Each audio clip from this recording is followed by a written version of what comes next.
നവോത്ഥാന സമിതി vice chairman സ്ഥാനം രാജിവെച്ച ഹുസൈൻ മടവൂർ. CPM-ന് മുസ്ലിം പ്രീണനമെന്ന വെള്ളാപ്പള്ളിയുടെ പ്രസ്താവനയെ പ്രതിഷേധിച്ചാണ് രാജി. വെള്ളാപ്പള്ളിയുടെ പ്രസ്താവന വർഗീയ ഫാഷിസ്റ്റ് ശക്തികൾക്ക് ഗുണം ചെയ്യുമെന്ന് ഹുസൈൻ മടവൂർ പറഞ്ഞു. AK അഭിലാഷ് വിശദാംശങ്ങളുമായി.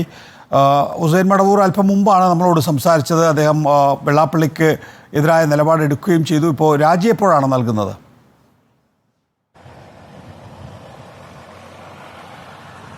നികേഷ്, ഇന്നലെയായിരുന്നു വെള്ളാപ്പള്ളിയുടെ പ്രസ്താവന. മുസ്ലിം പ്രീണനമാണ് ഇടതുപക്ഷത്തിന്റെ ഭാഗത്തുനിന്നുണ്ടാവുന്നത്. അതോടൊപ്പം തന്നെ ഭരണപരമായും രാഷ്ട്രീയപരമായും മുസ്ലിം സമുദായം ഇടതുപക്ഷത്ത് നിന്ന് പലതും നേടിയെടുക്കുന്നു എന്നായിരുന്നു ഈ വെള്ളാപ്പള്ളി പറയുകയും അതോടൊപ്പം തന്നെ ഇന്ന് ഉറച്ചു നിൽക്കുകയും ചെയ്തത്. ഇതിന് പിന്നാലെ തന്നെയാണ് നവോത്ഥാന സമിതിയുടെ വൈസ് ചെയർമാൻ കൂടിയായ ഹുസൈൻ മടവൂർ തന്റെ സ്ഥാനം രാജിവെക്കാൻ ഒരു തീരുമാനത്തിലേക്ക് എത്തുന്നത്. ഇപ്പോൾ ഹുസൈൻ മടവൂർ ഈ വെള്ളാപ്പള്ളിയുടെ നടേശന്റെ ഭാഗത്തുണ്ടായിരിക്കുന്ന പ്രസ്താവന തീർത്തും വസ്തുതാവിരുദ്ധമാണ് എന്നുള്ള കാര്യം കൂടിയാണ് അദ്ദേഹം പറയുകയും ചെയ്തത്. പ്രധാനമായും ന്യൂനപക്ഷങ്ങൾക്ക് ഏതെങ്കിലും തരത്തിൽ ഇത്തരത്തിലൊരു ആനുകൂല്യങ്ങൾ സംസ്ഥാന സർക്കാരിന്റെ ഭാഗത്തുനിന്നോ ഇടതുപക്ഷത്തിന്റെ ഭാഗത്തുനിന്നോ ലഭിച്ചിരുന്നെങ്കിൽ ഇത്തവണ അവർ ഇടതുപക്ഷത്തിന് വോട്ട് ചെയ്യുമായിരുന്നു, അവർ ഇടതുപക്ഷത്തെ ജയിപ്പിക്കുമായിരുന്നു. പക്ഷേ അതുണ്ടായില്ല. ഇത് തെളിയിക്കുന്നത് തങ്ങൾക്ക് ഏതെങ്കിലും തരത്തിലുള്ള പ്രീണനം ലഭിക്കുക അല്ലെങ്കിൽ ഏതെങ്കിലും തരത്തിലുള്ള നേട്ടങ്ങൾ ഉണ്ടായി എന്ന് പറയാൻ കഴിയില്ല എന്നുള്ളതാണ് പറയുന്നത്.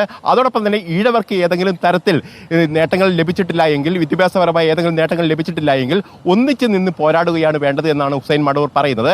അതിന് പകരം ഇത്തരത്തിലൊരു പ്രസ്താവന നടത്തിയതിൽ കൂടി മറ്റുള്ള ആളുകൾക്കാണ് നേട്ടമുണ്ടാകുക എന്നുള്ള കാര്യം കൂടി ഹുസൈൻ മടവൂർ സൂചിപ്പിക്കുകയും ചെയ്തു. ഏതായാലും നവോത്ഥാന സമിതി ചെയർമാൻ കൂടിയായ വെള്ളാപ്പള്ളി നടേശന്റെ പ്രസ്താവന അദ്ദേഹം തിരുത്തണം, അത് പിൻവലിക്കണം എന്നുള്ള കാര്യം കൂടിയാണ് അദ്ദേഹം ആവശ്യപ്പെടുന്നത്. അങ്ങനെയില്ലാത്തൊരു സാഹചര്യത്തിൽ കൂടിയാണ് ഇപ്പോൾ അദ്ദേഹം നവോത്ഥാന സമിതിയുടെ വൈസ് ചെയർമാൻ എന്നുള്ള നിലയിലുള്ള തന്റെ സ്ഥാനം രാജിവെക്കാനുള്ള തീരുമാനം അറിയിച്ചിരിക്കുന്നത്. ഏതായാലും ഇത് മുഖ്യമന്ത്രി അടക്കമുള്ളവർക്കായിരിക്കും ഈ രാജി നൽകുക എന്നാണ് നമുക്ക് മനസ്സിലാക്കാൻ കഴിയുന്നത്. ഏതായാലും അതിശക്തമായി തന്നെ മുസ്ലിം വിഭാഗത്തിന്റെ ഭാഗത്തു നിന്നും ഈ വെള്ളാപ്പള്ളി നടേശന്റെ ഇത്തരത്തിലൊരു പ്രകോപനപരമായ പ്രസ്താവനയ്ക്കെതിരെ രൂക്ഷമായ പ്രതികരണങ്ങൾ തന്നെയാണ് ഉയർന്നു വരികയും ചെയ്തത്. അടുത്ത ദിവസങ്ങളിലും ഇതിന് ശക്തമായ സമാനമായ പ്രതികരണങ്ങൾ തന്നെ ഉണ്ടാവുമെന്ന് തന്നെയാണ് നമുക്ക് മനസ്സിലാക്കാനും കഴിയുന്നത്. നികേഷ്, AK അഭിലാഷാണ് വിശദാംശങ്ങൾ നൽകിയത്.